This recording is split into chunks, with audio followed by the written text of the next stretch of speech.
রহমত পূর্ণ হক প্রভাত আমার, রহমত পূর্ণ হক প্রভাত আমার। তাহাজ্জুদ আর ফজরের অভ্যাস আছে যার, রহমত পূর্ণ প্রভাত হয় তার। আলহামদুলিল্লাহি রাব্বিল আলামিন ওয়াসসালাতু ওয়াসসালামু আলা সাইয়্যিদিল মুরসালিন আম্মা বা'দ ফাআউযু বিল্লাহি মিনাশ শাইতানির রাজীম বিসমিল্লাহির রহমানির রহিম আসসালাতু ওয়াসসালামু আলাইকা ইয়া রাসূলুল্লাহ আসসালাতু ওয়াসসালামু আলাইকা ইয়া হাবিবাল্লাহ আসসালাতু ওয়াসসালামু আলাইকা ইয়া নাবিয়াল্লাহ ওয়া আলা আলিকা ওয়া সাহবিকা ইয়া নূরাল্লাহ। মাদানী চ্যানেলের দর্শক শ্রোতা, রহমতপূর্ণ প্রভাত অনুষ্ঠানের পক্ষ থেকে আপনাদেরকে আবার একবার স্বাগতম। যারাই আমাদের অনুষ্ঠান দেখতে পাচ্ছেন আপনাদেরকে জানাই অনুষ্ঠানের পক্ষ থেকে আন্তরিক মোবারকবাদ। রাসূল করিম রউফুর রহিম সাল্লাল্লাহু তাআলা আলাইহি ওয়াসাল্লাম ইরশাদ ফরমান, যে ব্যক্তি আমার উপর একবার দুরূদ শরীফ পাঠ করে আল্লাহ রাব্বুল আলামিন ওই ব্যক্তির উপর 10 বার রহমত নাজিল করেন। সাল্লু আলাল হাবিব সাল্লাল্লাহু তাআলা আলা মুহাম্মদ সাল্লাল্লাহু তাআলা আলাইহি ওয়াসাল্লাম সালাতাম ওয়া সালামান আলাইকা ইয়া রাসূলুল্লাহ। দর্শক শ্রোতা, আসুন আমরা প্রতিদিনের ন্যায় অনুষ্ঠানের শুরুতেই কালামুল্লাহ শরীফের তেলাওয়াত শ্রবণ করব।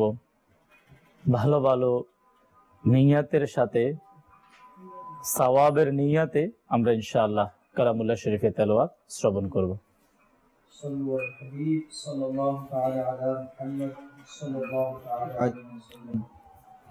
আসুন প্রিয় ইসলামী ভাইরা, আমরা পবিত্র কোরআন পাকের তেলাওয়াত শ্রবণের পূর্বে ভালো ভালো নিয়ত করে নেই। আমি নিয়ত করতেছি আল্লাহ ও রাসূল সাল্লাল্লাহু তাআলা আলাইহি ওয়াসাল্লামের সন্তুষ্টি অর্জনের জন্য এবং সওয়াব হাসিলের উদ্দেশ্যে পবিত্র কোরআন পাকের তেলাওয়াত করব। আপনারাও নিয়ত করে নিন আল্লাহ ও রাসূল সাল্লাল্লাহু তাআলা আলাইহি ওয়াসাল্লামের সন্তুষ্টি অর্জনের জন্য এবং সওয়াব হাসিলের উদ্দেশ্যে আদবের সাথে খুব মনোযোগ সহকারে পবিত্র কোরআন পাকের তেলাওয়াত শ্রবণ করবেন। أعوذ بالله من الشيطان الرجيم. بسم الله الرحمن الرحيم.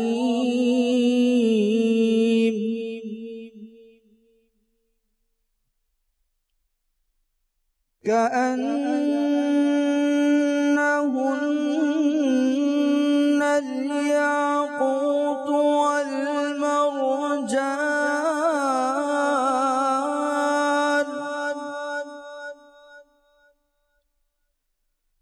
فبأي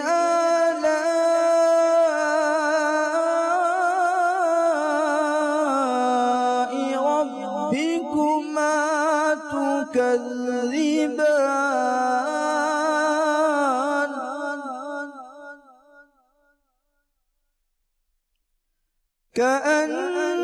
كأنهن الياقوت والمرجان فبأي آلاء ربكما تكذبان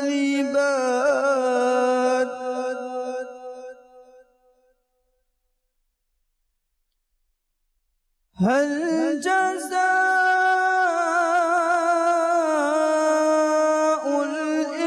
الإحسان إلا الإحسان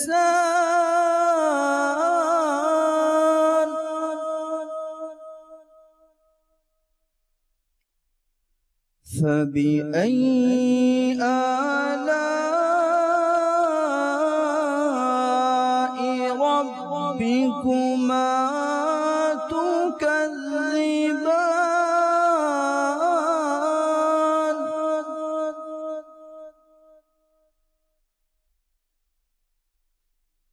ومن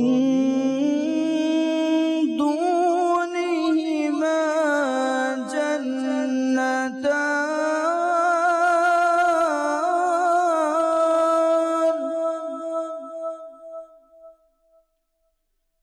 فبأي آلاء ربكما تكذبان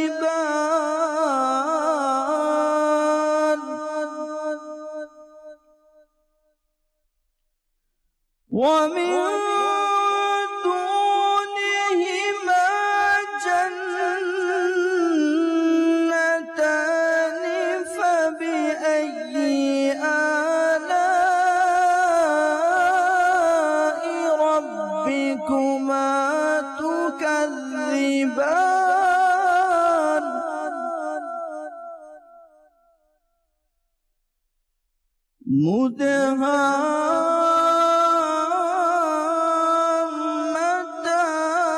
مدهامتان فبأي آلاء ربكما تكذبان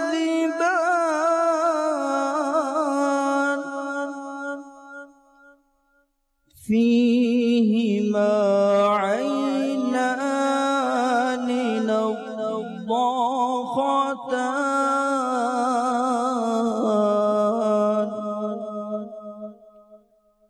فبأي آلاء ربكما تكذبان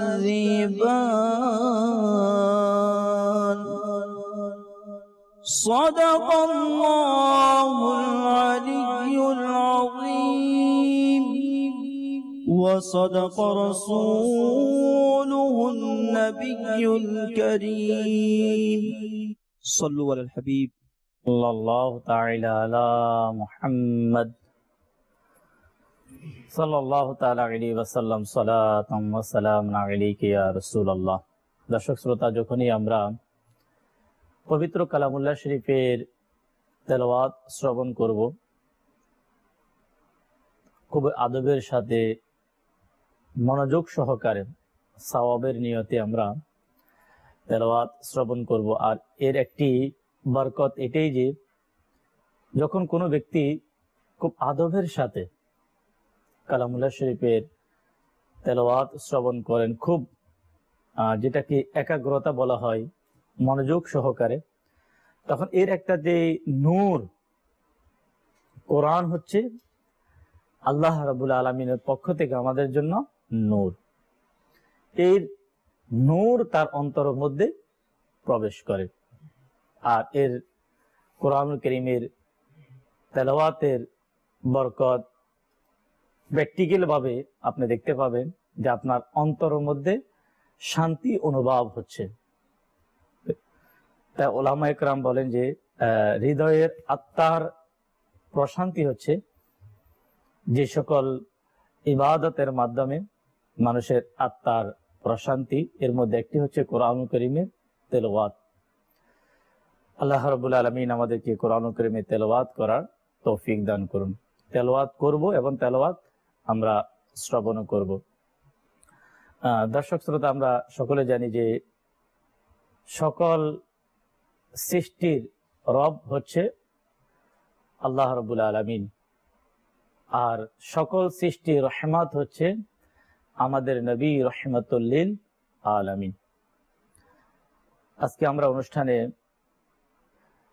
যে বিষয়টি আমরা চয়ন করেছি, মুবাল্লিগে দাওয়াত ইসলামী থেকে আমরা যে বিষয় সম্পর্কে মাদানী ফুল আমরা শ্রবণ করব তা হচ্ছে সৃষ্টিকুলের নবী, আমাদের প্রিয় নবী রহমাতুল লিল আলামিন সাল্লাল্লাহু তাআলা আলাইহি ওয়াসাল্লামকে উলামায়ে কেরাম, বিশেষ করে যেমন ইমাম কাজী আয়াজ রহমতুল্লাহ তাআলা আলাইহি তিনার লিখিত গ্রন্থ শিফা শরীফের মধ্যে লেখেন যে রাসূল করিম সাল্লাল্লাহু তাআলা আলাইহি ওয়াসাল্লাম হচ্ছে সৃষ্টিকুলের নবী, মানে আল্লাহ রাব্বুল আলামিনের এই সৃষ্টি জগতের প্রতিটি বস্তুর সাথে আমার আপনার নবী সাল্লাল্লাহু তাআলা আলাইহি ওয়াসাল্লামের যে সম্পর্ক, যে মুহাব্বত, ইমাম কাজী আয়াজ রহমতুল্লাহ তাআলা আলাইহি শিফা শরীফের মধ্যে অনেকগুলো আলোচনা কিতাবের মধ্যে এসেছে।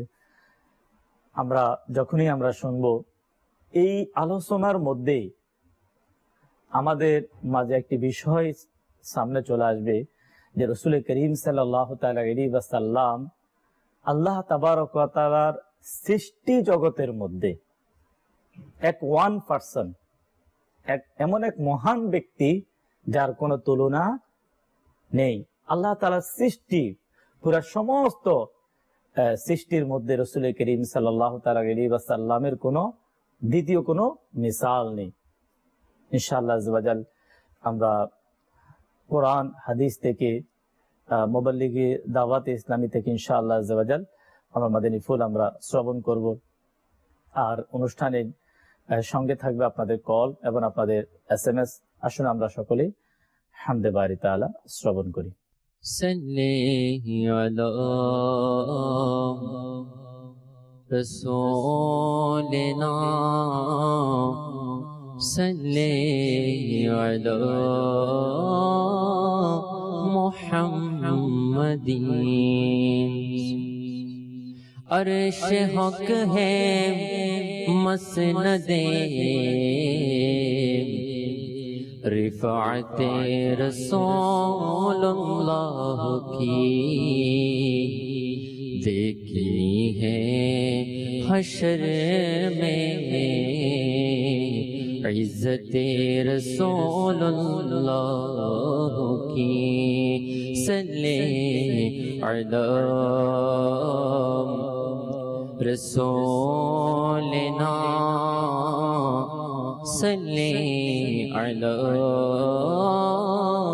मुहम्मदिन सल्ली अला हबीबिना सल्ली अला मुहम्मदिन। अल्लाहु अल्लाहु अल्लाह अल्लाहु अल्लाहु अल्लाह अल्लाहु अल्लाहु अल्लाह अल्लाहु अल्लाह। ए खालिक मालिक रब मोहन ए खालिक मालिक रब मोहन। अल्लाह अल्लाह अल्लाह अल्लाह अल्लाह।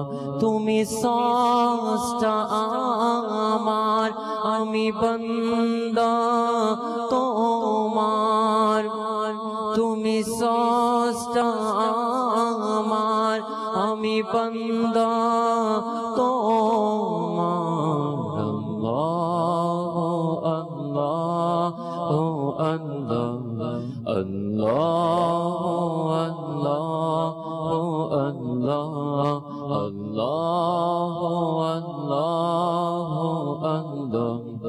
अल्लाह अल्लाह अल्लाह। मोरा अपराधी सतार तुमी मोरा अपराधी सतार तुमी मोरा पापीगा पार तुमी। अल्लाह अल्लाह अल्लाह अल्लाह अल्लाह अल्लाह अल्लाह। मरनेर काले बहाल तके जनो मोर ईमान। मरनेर काले बहाल तके जनो मोर ईमान। নসিব হয় যেন তোবার রাখি আশা আল্লাহ আল্লাহ আল্লাহ আল্লাহ আল্লাহ আল্লাহ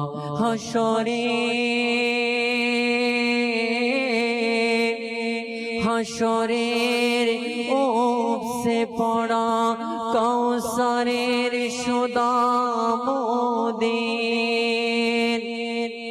হাসরের ওপসে পড়া কৌসারের সুদামোদের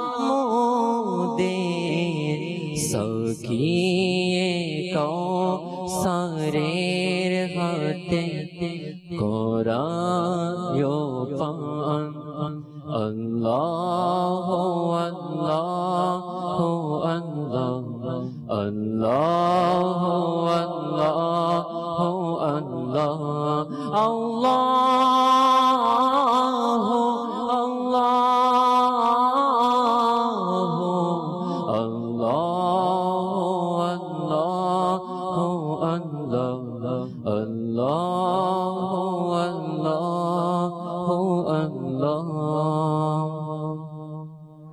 সাল্লু আলাল হাবিব সাল্লাল্লাহু তাআলা আলা মুহাম্মদ সাল্লাল্লাহু তাআলা আলাইহি ওয়াসাল্লাম।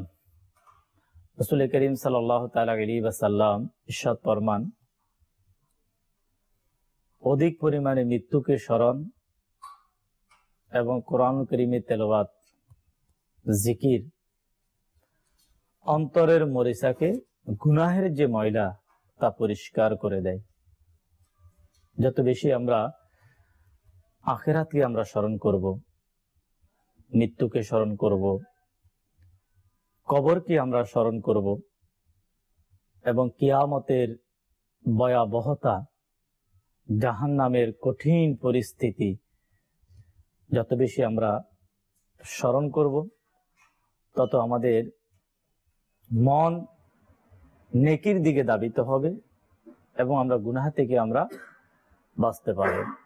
অধিক পরিমাণে জিকির, আল্লাহ তাবারক ওয়া তাআলার ইয়াদ, প্রশংসা মানুষের অন্তর থেকে গুনাহের মরিচাকে পরিষ্কার করে দেয়, দূর করে দেয়। আল্লাহ রাব্বুল আলামিন আমাদের এই জবান দিয়ে, আল্লাহ তাআলার নিয়ামত, আমাদের এই জবান, এই নিয়ামতের শুকরিয়া, এই জবান দিয়ে আমরা অধিক পরিমাণে আমরা আল্লাহ তাআলার জিকির করব, আল্লাহ তাআলার প্রশংসা করব। আল্লাহ রাব্বুল আলামিন আমাকে আপনাকে এই যে কত বড় এক নিয়ামত, আমরা যদি একটু ভেবে দেখি যে কত বড় আল্লাহ তাআলার নিয়ামত, যে আল্লাহ রাব্বুল আলামিন আমাদের এই জবানকে সহি সালামত রেখেছেন, অনেক বড় নিয়ামত। আর এই নিয়ামতের শুকরিয়া আদায় হবে যদি আমরা এই জবান দিয়ে কোরআনুল কারীমের তেলাওয়াত করি, হামদ, নাত রাসূল আমরা পাঠ করি। এর মাধ্যমে আল্লাহ রাব্বুল আলামিনের সন্তুষ্টি পাওয়া যাবে। দর্শক শ্রোতা, আসুন আমরা আজকে অনুষ্ঠানে যে বিষয় আমরা চয়ন করেছি, সৃষ্টিকুলের নবী বলতে আমরা কি বুঝি, যে কেনই বা আমাদের প্রিয় নবী রাসূল করিম সাল্লাল্লাহু তাআলা আলাইহি ওয়াসাল্লামকে সৃষ্টিকুলের নবী বলা হয়। এই দিয়ে আমরা আজকে আলোচনার সূচনা উলফেসানি বাপু থেকে, যে শুরুতে যে সৃষ্টিকুলের নবী, এরপর ইনশাআল্লাহ আমরা আস্তে আস্তে সামনে দিকে অগ্রসর হব। জি, ধরাধামকে চালানোর জন্য জি এভাবে একজন মূল হেড দরকার। আপনারা দেখবেন গ্রাম বলেন, শহর বলেন, দেশ বলেন, একে পরিচালনার জন্য একজন মেইন ব্যক্তি থাকে। আল্লাহ রাব্বুল আলামিন এই সিস্টেম যে আমাদের মাঝে চালু করেছেন, আসমানে জমিনে পুরো আকুল আলমের মধ্যে আল্লাহ তাআলা দরবারে যত ওনার সৃষ্টি, যত আলম রয়েছে, লৌহে মাহফুজ থেকে শুরু করে লামাকান, সর্বশেষ আমাদের এই পৃথিবীর জমিনের মধ্যে যা কিছুই রয়েছে, আল্লাহ রাব্বুল আলামিন এই সকলকে একজনের আনুগত্য করে দিয়েছেন। মূল আনুগত্য তো আল্লাহ রাব্বুল আলামিন। আল্লাহ রাব্বুল আলামিন সে হচ্ছে সকল ক্ষমতাধর। তিনি দান করেছেন সকল কিছুর চাবি, সকল কিছুর মালিক, সকল বাদশাহিত্ব আমাদের প্রিয় নবী সাল্লাল্লাহু আলাইহি সাল্লাম। এর কারণ হচ্ছে সকল সৃষ্টির নবী। নবী কথাটার অর্থই আলা হযরত ইমাম আহলে সুন্নাত মুজাদ্দিদুদ দ্বীন ও মিল্লাত কোরআনের সামনে রিসালাত ইমাম আহমদ খান রাহমাতুল্লাহ আলাইহি তার বিশ্ববিখ্যাত কোরআনের তরজমা কানজুল ঈমানের মধ্যে উল্লেখ করেছেন, নবী এই কথার অর্থই হচ্ছে অদৃশ্যের সংবাদদাতা, ইলমে গায়েব যে শোনায়, যা গোপন, এই গোপনীয় কথা মানুষের মাঝে বলে দেওয়ার নামই হচ্ছে নবী। যেমন সকল কিছু গোপন ছিল, কোরআনুল কারীমের মাধ্যমে, ওহী নাজিলের মাধ্যমে আল্লাহ রাব্বুল আলামিন শুধু ওহী তো আমরা জানি জিবরাইল আলাইহিস সালাম এর মাধ্যমে এসেছে, শুধু এর মাধ্যমেই নয়, ইলহামের মাধ্যমে এসেছে, স্বপ্নের মাধ্যমে এসেছে, আল্লাহ তাআলার পক্ষ থেকে ডাইরেক্টলি এসেছে। অনেকগুলো মাধ্যম রয়েছে যার মাধ্যমে আল্লাহ রাসূল সাল্লাল্লাহু আলাইহি সাল্লাম এই গোপনীয় সংবাদগুলো আমাদের মাঝে দিয়েছেন। সৃষ্টির সেরা না হলে এগুলো দিতে পারতেন না। যেমন আমাদের আপনার সমাজ ব্যবস্থা যেরকম রয়েছে, আমাদের ইউনিয়ন পরিষদের চেয়ারম্যান যিনি থাকেন, তিনি কিন্তু ডাইরেক্টলি আপনার নিজের ক্ষমতায় ক্ষমতাবান না, ওনার কিছু কি কর্মপদ্ধতি যা সংবিধান অনুযায়ী দেয়া রয়েছে। তেমনি ভাবে আল্লাহ রাব্বুল আলামিন নবী পাক সাল্লাল্লাহু আলাইহি ওয়াসাল্লামকে কর্মপদ্ধতি দান করেছেন, শরিয়াত, মারিফাত, হাকিকত, তরিকত যা কিছু রয়েছে সকল কিছু দান করেছেন। সুবহানাল্লাহ। আর নবী পাক সাল্লাল্লাহু আলাইহি ওয়াসাল্লাম যেহেতু সৃষ্টির সেরা তিনি, এজন্য সকল সৃষ্টির মাঝে এগুলো বন্টন করেছেন, খাজানায়ে রহমাত বন্টন করেছেন, সকল কিছু দান করেছেন। এজন্য আপনার আল্লাহ রাসূল সাল্লাল্লাহু আলাইহি সাল্লামের কাছে এমন কিছু পাওয়ার ছিল, এমন কিছু জিনিস ছিল যার মাধ্যমে মানুষ এটা বলতে বাধ্য, অর্থাৎ এটা একটা মানে সৃষ্টির সেরা একটা জিনিস। আপনি কিভাবে বুঝবেন? এর কিছু গুণাবলী তার মধ্যে থাকতে হবে তো। আল্লাহ রাব্বুল আলামিন এই গুণাবলী দিয়েই তাকে প্রেরণ করেছেন। না হলে তো অনেকে এর মধ্যে কি করবে, শক করবে, সন্দেহ পোষণ করবে, এই সৃষ্টির সেরা কিভাবে হয়, তার চেয়ে তো এটা আছে, এটা আছে, এটা আছে। তেমনি আদম সফিউল্লাহ আলা নবীনা আলাইহিস সালাতু ওয়াস সালাম থেকে শুরু করে ঈসা রুহুল্লাহ আলা নবীনা আলাইহিস সালাতু ওয়াস সালাম পর্যন্ত যত নবী ও রাসূলগণ এসেছেন, সবচেয়ে শ্রেষ্ঠ আম্বিয়া, শ্রেষ্ঠ নবী, শ্রেষ্ঠ রাসূল হচ্ছে নবী পাক সাল্লাল্লাহু আলাইহি ওয়াসাল্লাম। মানে এখানে আমরা এক কথা এটা বলতে পারি, আল্লাহ সৃষ্টির মধ্যে যত সৃষ্টি, প্রত্যেক সৃষ্টির একটা খাসিয়ত রয়েছে, বিশেষত্ব রয়েছে। আর যেহেতু রাসূল করিম সাল্লাল্লাহু তাআলা আলাইহি ওয়াসাল্লামকে আল্লাহ তাআলা এই সৃষ্টি জগতের মধ্যে সর্বশ্রেষ্ঠ, তখন আল্লাহ তাআলা যাকে যে বৈশিষ্ট্য, যে শ্রেষ্ঠত্ব দিয়েছেন, সকলের উদ্দে অর্থাৎ রাসূল করিম সাল্লাল্লাহু তাআলা আলাইহি ওয়াসাল্লামকে আল্লাহ তাআলা শ্রেষ্ঠত্ব গুণাবলী, যাতে করে এটা প্রমাণ হয় যে আল্লাহর হাবিব সাল্লাল্লাহু তাআলা আলাইহি ওয়াসাল্লাম সৃষ্টিকুলের সেরা। এখানে অনেকগুলো বিষয়, যদি আমরা শুরুতে যদি আমরা আসি, আসলে যে আজকের যে আমাদের বিষয়টা, এটা এই অল্প সময়ের মধ্যে আলোচনা করে এটা বোঝানো সম্ভব না। তারপর আমরা মুবাল্লিগিন থেকে যে রাসূল করিম সাল্লাল্লাহু তাআলা আলাইহি ওয়াসাল্লাম সৃষ্টিকুলের নবী, একটি হাদিসে মুবারাকা যেটা ইমাম আব্দুর রাজ্জাক রাহমাতুল্লাহ তাআলা আলাইহি এই হাদিসে মুবারাকা নকল করেন। বিশেষ করে যখন রাসূল করিম সাল্লাল্লাহু তাআলা আলাইহি ওয়াসাল্লাম এর এই সকল বিষয় নিয়ে যখন আলোচনা হয়, তখন উলামা ইকরাম বিশেষ করে এই হাদিস শরীফটা পেশ করেন। আর ইমাম আব্দুর রাজ্জাক তিনি ইমাম বুখারী, আমরা সকলে জানি যিনি বুখারী শরীফের প্রণেতা, এরপর মুসলিম শরীফ।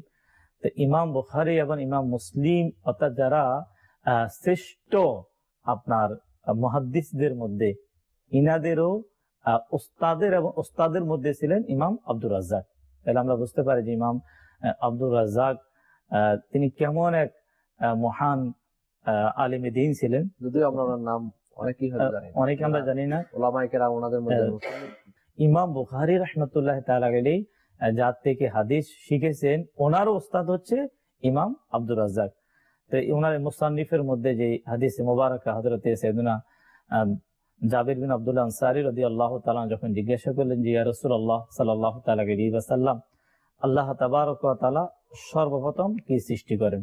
তো রাসূল করিম সাল্লাল্লাহু তাআলা আলাইহি ওয়াসাল্লাম প্রতি উত্তরে এমন উত্তর দিলেন কিয়ামত পর্যন্ত প্রতিটি মানুষের জন্য যাতে শিক্ষা হয়ে যায় যে আল্লাহ তাবারক ওয়া তাআলা তার প্রদত্ত শ্রী নূর থেকে তার হাবিব সাল্লাল্লাহু তাআলা আলাইহি ওয়াসাল্লামকে সৃষ্টি করেন। এরপর এই হাদিস শরীফটা এর যে বিস্তারিত যে ব্যাখ্যা, যে এরপরে ওই নূর মুবারক যেটাকে আমরা নূরে মুহাম্মাদি বলা হয়, রাসূল করিম সাল্লাল্লাহু তাআলা আলাইহি ওয়াসাল্লামের ওই নূর মুবারক পর্যায়ক্রমে আল্লাহ তাবারক ওয়া তাআলা ওই নূরে মুহাম্মাদি নূর মুবারক থেকে আল্লাহ রাব্বুল আলামিনের তামাম যে সৃষ্টি জগতের মধ্যে সেই নূর মুহাম্মাদিকে কি করা হয়, অর্থাৎ বন্টন করা হয়। ওলামায়ে কেরাম বলেন যে রাসূল করিম সাল্লাল্লাহু তাআলা আলাইহি ওয়াসাল্লাম সমস্ত যে সৃষ্টির মধ্যে রাসূল করিম সাল্লাল্লাহু তাআলা আলাইহি ওয়াসাল্লামের যে শ্রেষ্ঠত্ব, যে সকল সৃষ্টির সাথে যে আল্লাহর হাবিব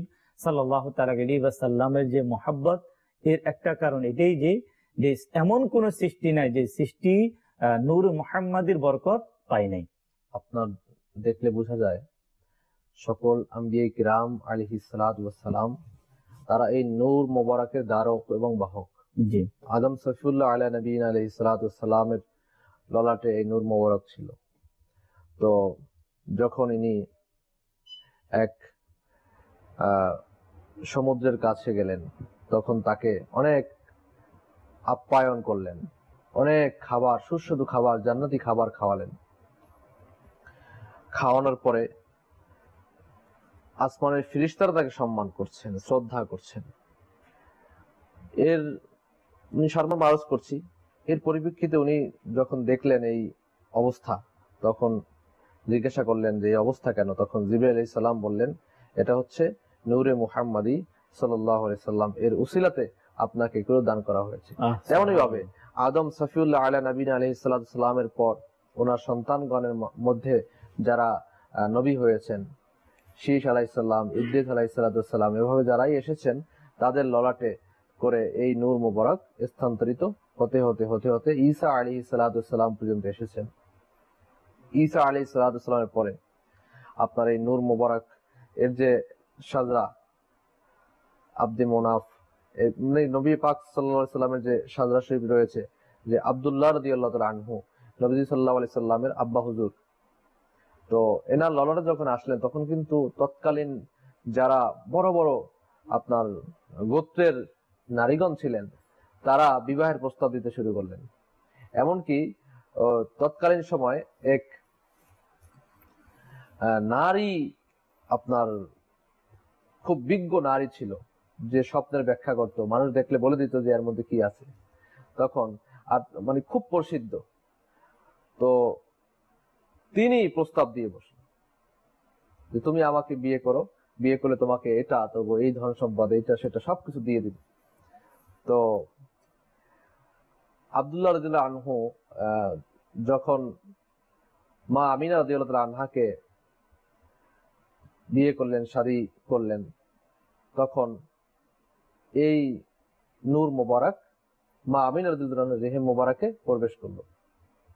করাতে এখন আবার সেই ওই মহিলার সাথে যখন দেখা হলো তখন জিজ্ঞাসা করে আব্দুল্লাহ, তুমি কি তোমার প্রস্তাবে এখনো সম্মতি আছো? তখন তিনি দেখে বললেন, তুমি নিশ্চয়ই কাউকে শাদী করে ফেলেছো। সে বিজ্ঞ ছিল, দেখেই চিনে ফেলতো। তো বলতে, হ্যাঁ, আমি আমিনা রাদিয়াল্লাহু আনহাকে শাদী করেছি। তখন অর্থাৎ আব্দুল্লাহ রাদিয়াল্লাহু তাআলা অর্থাৎ নিজে নিজে আলোকিত হয় নাই, নূরে মুহাম্মদ দিয়ে আলোকিত হয়েছে। আপনার আমিনা রাদিয়াল্লাহু আনহু রেহেম মুবারকে যখন এই নূর অবস্থানরত ছিল তখন কিন্তু তার ঘর ফেরেশতারা আলোকিত করতেন, তিনি স্বপ্নে দেখতেন। মানে ওই যে আপনার মা আমিনা স্বপ্নে দেখেন পেটে তাহার নূর, সেই নূরেরই নাম রাখিলেন মুহাম্মদ রাসূল, ঠিক না?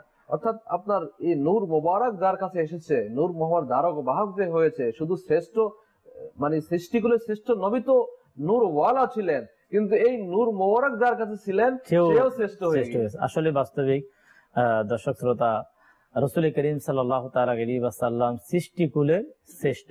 তাই আল্লাহ তাআলার রাসূল করিম সাল্লাল্লাহু তাআলা আলাইহি ওয়াসাল্লামের মাধ্যমে তামাম যে সৃষ্টিকুল, আপনার চন্দ্র বলেন, সূর্য বলেন, বাতাস বলেন, আল্লাহ তাআলার বাকি যে সৃষ্টি, সমস্ত সৃষ্টি রাসূল করিম সাল্লাল্লাহু তাআলা আলাইহি ওয়াসাল্লামের আনুগত্যের মধ্যেই ছিলেন।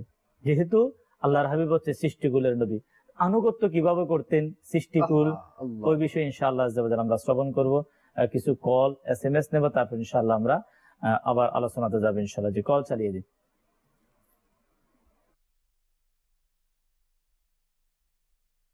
আমার নাম মোহাম্মদ নাসিম আক্তারি, জেলা সোনারগাঁ। নূর বেসিকে নিয়ে একটি গোল শুনতে চাই। মাশাআল্লাহ, মারহাবা। জি, পরবর্তী কল। আসসালামু আলাইকুম ওয়া রাহমাতুল্লাহি ওয়া বারাকাতুহু। ওয়া আলাইকুম আসসালাম ওয়া রাহমাতুল্লাহি ওয়া বারাকাতুহু। মাশাআল্লাহ, আজকে অনুষ্ঠানটা খুব সুন্দর লাগতেছে। আমাকে একটা নাতে রাসূল সাল্লাল্লাহু আলাইহি ওয়াসাল্লাম একটা গজল শোনান ইনশাআল্লাহ আজ্জা ওয়া জাল। জি, পরবর্তী কল। আমার নাম মুস্তাফিজুর রহমান, ঢাকা থেকে বলছি। আমি একটি নাচ শুনতে চাচ্ছি, লাগছে এমন জলদি আমায় ডাকবেন নবী মদিনায়।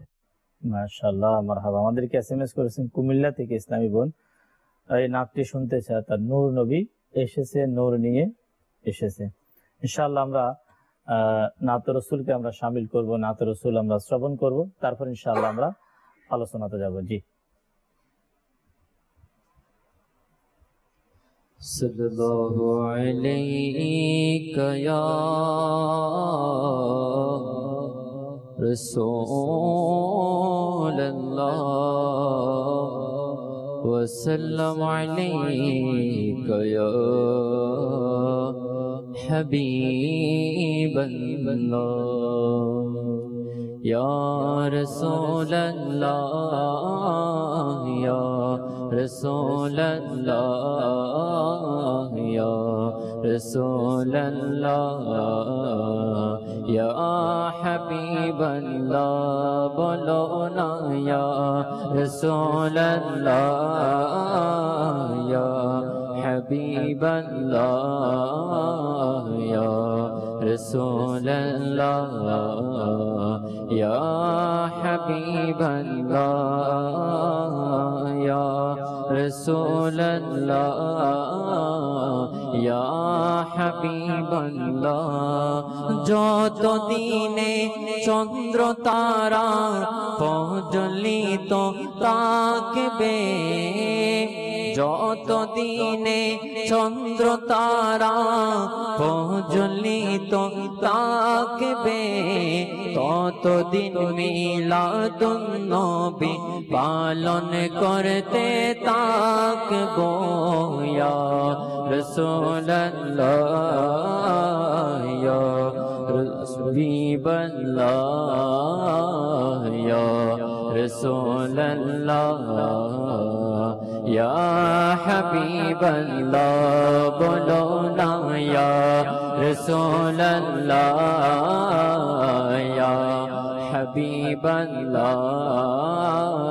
ইয়া রাসূলুল্লাহ এই দিকেতে নূর দেখো, ওই দিকেতে নূর নূর, এই দিকেতে নূর দেখো, ওই দিকেতে নূর নূর, সারা জাহানের কোনায় কোনায় নূরে নূরে ভরপুর ইয়া রাসূলুল্লাহ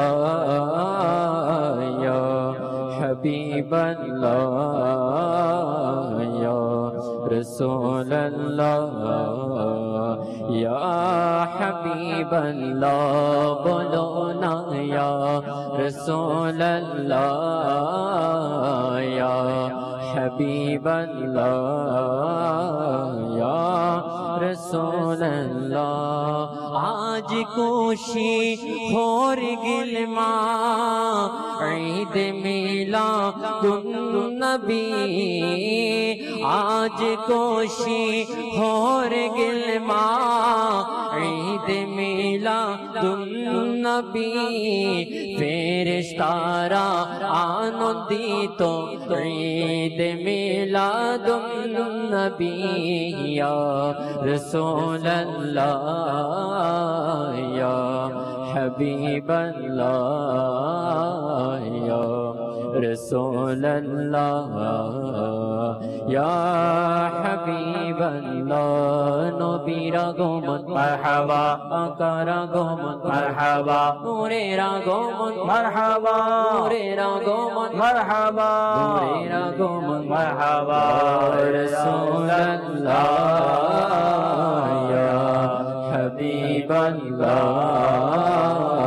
या रसूल अल्लाह मने बड़ो आनंदित आज ईद मिलादुन्नबी मने बड़ो आनंदित आज ईद मिलादुन्नबी आशिकीদের ঈদ হলো ঈদ মিলাদুন্নবী ইয়া রাসূলুল্লাহ ইয়া হাবিবাল্লাহ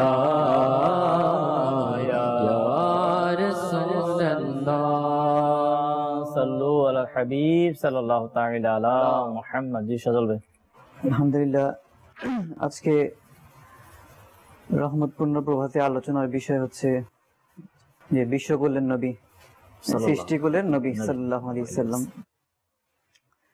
তো আল্লাহ তাআলা যে আমরা দেখি প্রত্যেক আম্বিয়া ইকরাম, প্রত্যেক নবী ও রাসূলগণকে যে এই পৃথিবীতে সৃষ্টি করেছেন, পাঠিয়েছেন, যে প্রত্যেক যুগের জন্য, নির্দিষ্ট একটি যুগের জন্য, নির্দিষ্ট সময়ের জন্য, একটি দেশের জন্য, মানে ওই গোত্রের জন্য খাস করে।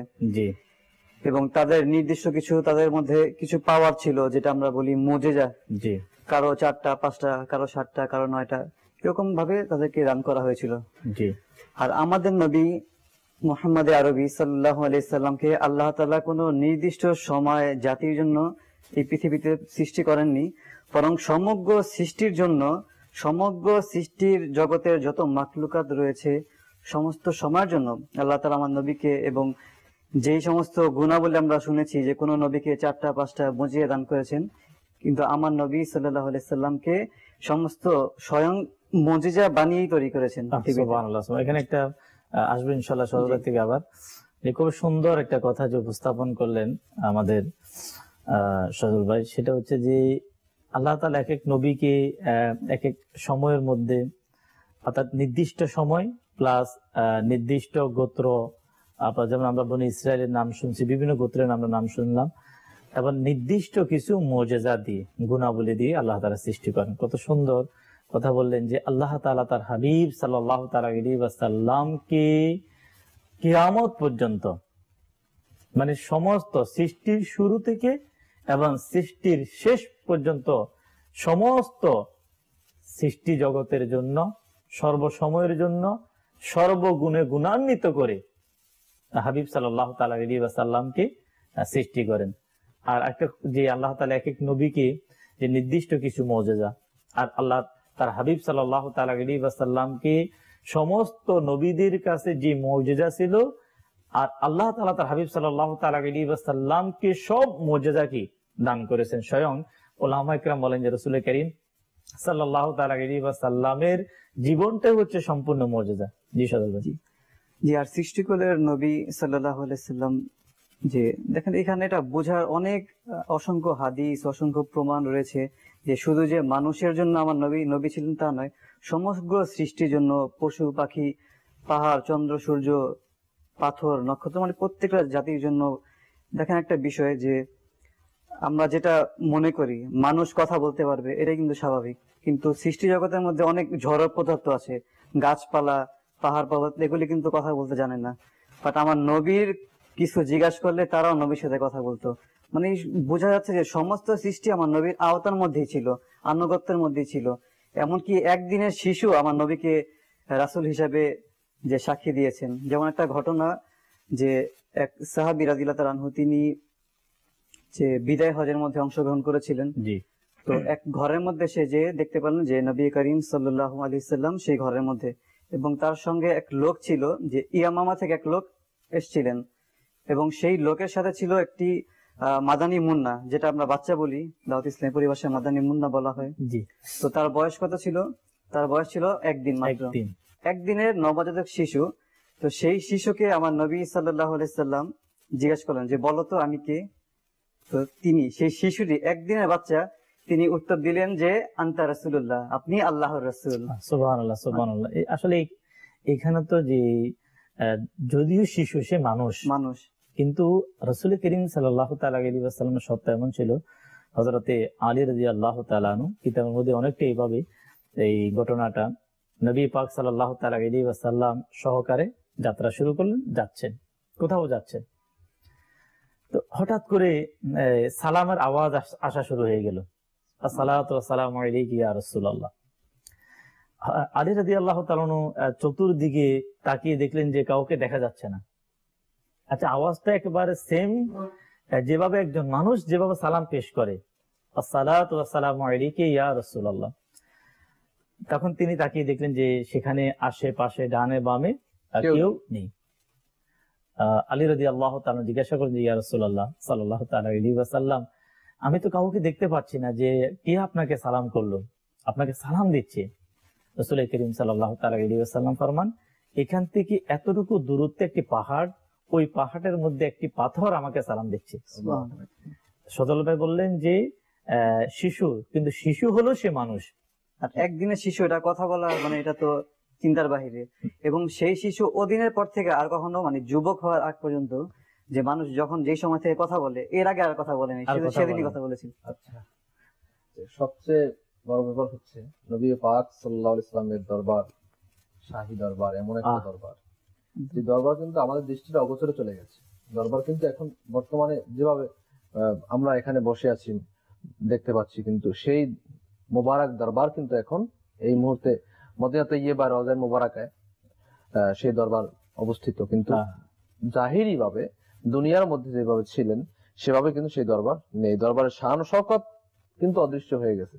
কিন্তু সেই শাহেনশাহ রাহমাতুল লিল আলামিন, শাফিউল মুজনিবিন নবী পাক সাল্লাল্লাহু আলাইহি সাল্লাম আমাদের মাঝে জাহিরি হায়াতের মধ্যে নেই, কিন্তু সেই দরবারের নিয়ম কানুন আদব কায়দা এটা কিন্তু এখনো বিদ্যমান বহাল রয়েছে।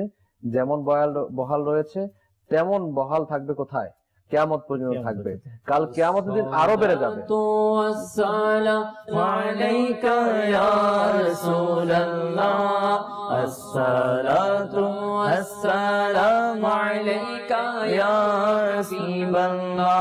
আসমানে রাজত্ব তোমার, জমিনে রাজত্ব, আসমানে রাজত্ব তোমার, জমিনে রাজত্ব, উভয় জগতে চলে তোমার ক্ষমতা ইয়া রাসূল। আসসালাতু ওয়াসসালামু আলাইকা ইয়া রাসূলুল্লাহ, আসসালাতু ওয়াসসালামু আলাইকা ইয়া হাবিবাল্লাহ।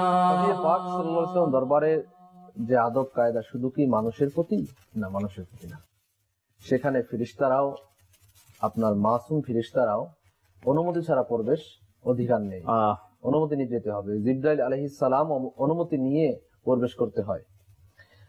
আপনার জিন জাতি নত শিরে প্রবেশ করে, জীব জন্তু সেই শাহেনশাহকে সিজদা করে, নিষ্প্রাণ পাথরের টুকরা গাছপালা তারই কালেমা পাঠ করে এবং তারই ইশারায় এগিয়ে আসে। চন্দ্র সূর্য তারই নির্দেশে চলে, তারই ইঙ্গিতে বৃষ্টি বর্ষিত হয়, তারই নির্দেশে বৃষ্টি বন্ধ হয়। মোট কথা আসমান জমির সমস্ত কিছু তার হুকুমে আওতাধীন। আমরা এই ঘটনা আমাদের অনেকবার শুনেছি। উস্তুনে হান্নান, খেজুর গাছ এর কাঠ বলা যায়, আমরা কাঠ বলি, শুকনো কাঠ, শুকনো খেজুর গাছ, যার উপর টেক লাগিয়ে নবী পাক সাল্লাল্লাহু আলাইহি ওয়াসাল্লাম খুতবা প্রদান করতেন। সাহাবায়ে কিরাম আলাইহিম রিদওয়ানকে বয়ান করতেন, তাদেরকে শিক্ষা দিতেন। হাদিসে কারিমা যে ওহী নাযিল হতো সেই ওহী বলতেন। সেই যখন আপনার যুগের পরিবর্তনে এখান থেকে একটা শিক্ষা আছে আমি বলবো। উস্তুনে হান্নানা কে আপনার সরিয়ে ওখানে মিম্বার তৈরি করা হলো। মিম্বারের উপর নবী পাক সাল্লাল্লাহু আলাইহি সাল্লাম কি দিলেন, খুতবা দেওয়া শুরু করলেন। তো উস্তুনে হান্নানা সে কান্না শুরু করে দিল। কান্নার আওয়াজ মানে আকাশ বাতাস ভারী হওয়া শুরু হয়ে গেল, এত কান্না। কিভাবে কান্না করলে? এটা তো খেজুর গাছ, খেজুর গাছ, শুকনো কাঠ। নবী পাক সাল্লাল্লাহু আলাইহি সাল্লাম কেউ শুনতে তো পায় না। নবী পাক সাল্লাল্লাহু আলাইহি সাল্লাম খুতবা বন্ধ করে এই গাছের কাছে গেলেন, আলিঙ্গন করলেন এবং তাকে কি জন্য বললেন। সাহাবায়ে কিরাম আলেম রাদিয়াল্লাহু এটা দেখে আশ্চর্য হলেন এবং দেখে ইয়া রাসূলুল্লাহ সাল্লাল্লাহু আলাইহি সাল্লাম এর হাকিকত কি আমরা বুঝতে পারলাম না। ওলামা ইকরাম বলেন যে আল্লাহ রাসূল সাল্লাল্লাহু আলাইহি ওয়াসাল্লাম যেভাবে ছোট বাচ্চাকে যেভাবে আদর করেন, ঠিক ওইভাবে আদর করা শুরু করলেন। তখন বললেন যে এই উস্তুনে হান্নানা যে খেজুর গাছের শুকনো কাঠ এতদিন ধরে আমার সহবতে ছিল, তার উপর টেক লাগিয়ে আমি বয়ান করতাম, তাকে আজকে দূরে সরানোর কারণে সে হাউমাউ করে কাঁদা শুরু করে দিল আমার বিরহ বেদনায়। তো আমি তাকে বললাম, তুমি চিন্তা করো না, তোমাকে জান্নাতেও আমার সাথে রাখবো। তখন এই উস্তুনে হান্নানার কান্না বন্ধ হয়ে গেল। এখানে লক্ষণীয় একটা বিষয়, আমাদের সমাজের মধ্যে আমরা যারাই রয়েছি না, আমাদের শয়তান তো প্রকাশ্য শত্রু। জিন শয়তান, মানুষ শয়তান আর এমনি শয়তান তো আছেই, আপনার প্রকাশ্য শত্রু। কিছু হলেই হ্যাঁ ভাই এটা কি ছিল নাকি, এটা কি এরকম ছিল নাকি।